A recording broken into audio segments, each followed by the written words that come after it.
Madeleine Albright, qui devait bientôt devenir secrétaire d'État aux Affaires étrangères, avait usé à maintes reprises de son droit de veto au Conseil de sécurité de l'ONU pour faire obstacle aux résolutions condamnant les atrocités perpétrées par les musulmans et les Croates. Je crois qu'il est évident que Madeleine Albright n'a pas été impartiale dans la considération de cette guerre. Elle a fortement pris position et un grand nombre de personnes au sein du gouvernement américain ont suivi. Il est devenu évident que les États-Unis prenaient position. Ils ont critiqué et cherché à punir les Serbes de Croatie et de Bosnie pour les actes qu'ils avaient perpétrés, alors qu'ils n'ont pas cherché à punir les Croates qui avaient commis les mêmes actes. Les Serbes ont émis des critiques au sujet de notre manque d'efficacité à traiter les crimes de guerre dont ils avaient été victimes. C'est sans doute vrai. L'une des raisons à cela était le refus de coopération de la part de la République fédérale de Yougoslavie.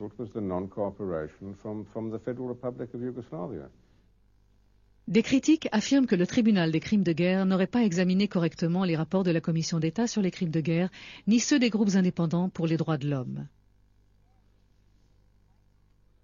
Ils ont particulièrement insisté sur les crimes perpétrés contre les musulmans et se sont montrés beaucoup plus réticents à reconnaître les atrocités commises à l'encontre des Serbes. D'après les experts en droit international, le tribunal aurait fait 2 poids 2 mesures. En effet, les magistrats ont inculpé les 2 Serbes de Bosnie, Radovan Karadžić et le général Ratko Mladić, pour les mauvais traitements que leurs soldats auraient fait subir au camp adverse. En revanche, les dirigeants musulmans et croates comme Alija Izetbegović et Franjo Tudjman n'ont pas été inquiétés alors que sous leur commandement, les soldats ont commis les mêmes abus. Durant les 4 premières années de son existence, le tribunal international n'est pas vraiment disposé à poursuivre les forces musulmanes et croates pour avoir commis des abus qui ont pourtant été prouvés. Aucune action n'est intentée contre Tomislav Merčep et Branimir Glavaš, que les rapports de la police croate identifient comme les chefs d'escadron de la mort. Merčep est maire de Vukovar. Glavaš est devenu maire de Osijek. Nazir Orić, chef de l'armée musulmane, à l'origine des violences et châtiments perpétrés à Srebrenica, tient maintenant une discothèque à Tuzla. En mars 1999, le tribunal inculpe 3 généraux pour avoir organisé 3 ans plus tôt la sanglante opération Tempête. Mais aucune charge n'est retenue contre les généraux américains qui les ont conseillés. Selon le reporter du New York Times, Raymond Bonner, le Pentagone aurait refusé de fournir des preuves cruciales, à savoir leurs photographies aériennes visant à préparer le bombardement de la ville de Knin et de ses civils serbes. Le tribunal ne porte aucune accusation contre celui qui a dirigé l'artillerie contre les civils serbes dans l'opération Tempête, le général Agim Čeku.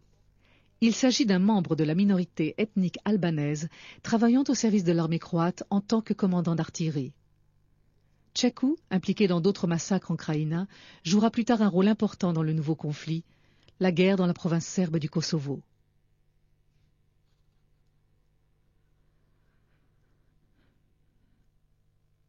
L'accord de Dayton met fin au conflit en Bosnie et change sensiblement la base politique du président serbe Milošević. Parce que les clauses de l'accord sont impopulaires auprès des Serbes, les États-Unis comptent sur Milošević pour les imposer. Par ailleurs, à cause de son impopularité croissante en Serbie, Milošević considère ses nouveaux rapports professionnels avec les États-Unis comme un moyen de renforcer sa stature. C'était la première fois que les Américains s'impliquaient ouvertement dans le conflit des Balkans en y déployant leurs troupes et les forces de l'OTAN. Ils voulaient que ça marche.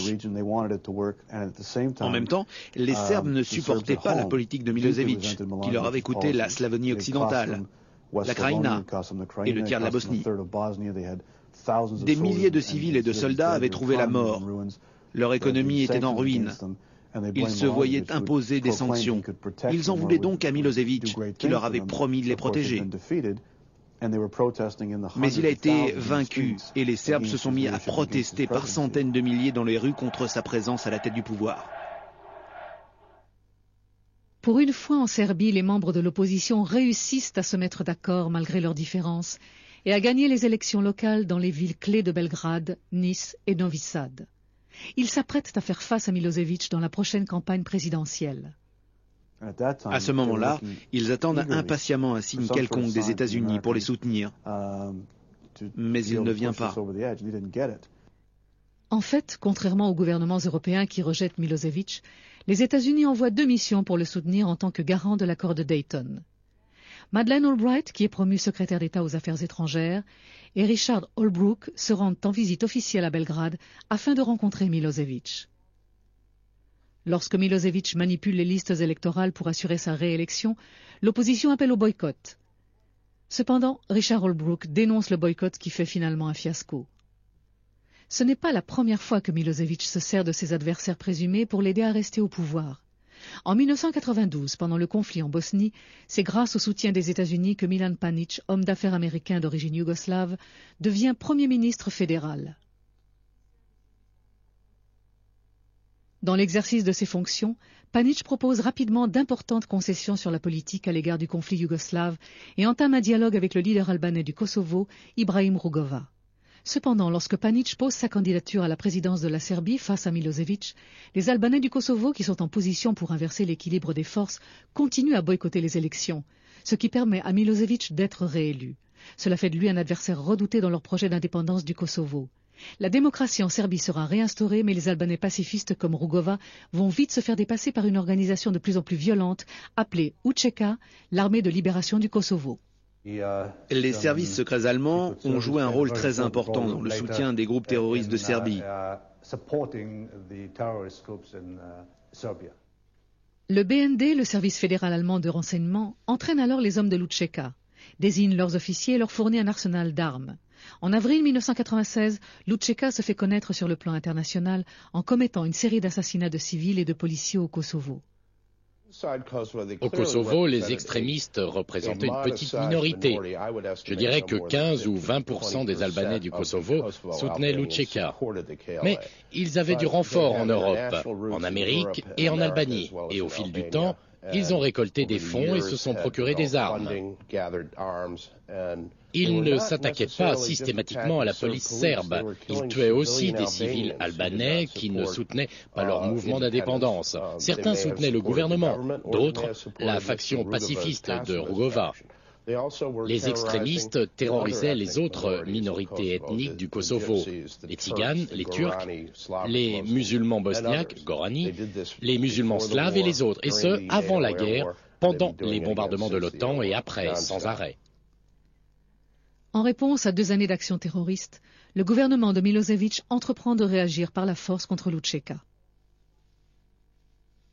Comme au cours des précédents conflits yougoslaves, le haut-commissaire de l'ONU pour les droits de l'homme signale que des abus ont été commis des 2 côtés. Mais les médias ainsi que les porte-paroles du gouvernement américain concentrent leurs critiques sur le gouvernement de Milosevic. Il est évident que, quelle que soit la personne au pouvoir, la nature de cette guerre terroriste menée par l'UÇK entraînerait une forte réaction de la police. L'agence Rudolfin, après avoir tiré profit des précédents conflits yougoslaves, est désignée pour s'occuper des relations publiques des Albanais du Kosovo. En 1998, alors que l'OTAN s'apprête à fêter ses 50 ans et qu'il n'a pas de mission déterminée ni d'adversaire proclamé, le secrétaire d'État aux Affaires étrangères, Madeleine Albright, se révèle impatiente de se confronter à Milosevic. Elle fait pression sur le président Clinton pour qu'il bombarde les Serbes. La plupart de ces décisions sont prises pour des histoires de reconnaissance de pouvoir au sein de la bureaucratie. Madeleine Albright, parce qu'elle est la première femme à occuper un tel poste aux États-Unis, se voit contrainte d'endosser un rôle sévère. Comme le dit Madeleine Albright, si l'on possède des forces militaires, pourquoi ne pas s'en servir? Si l'on peut bombarder et forcer des gens à faire ce que l'on veut, pourquoi passer des mois à négocier? Au lieu de cela, le président Clinton demande à Richard Holbrooke de rencontrer Slobodan Milosevic et les chefs de l'UÇK que l'envoyé américain Robert Gelbard avait décrit comme terroristes à peine un an auparavant. L'OSCE, l'Organisation pour la sécurité et la coopération en Europe, est désignée pour faire respecter un accord de démilitarisation. On lui assigne une mission de vérification.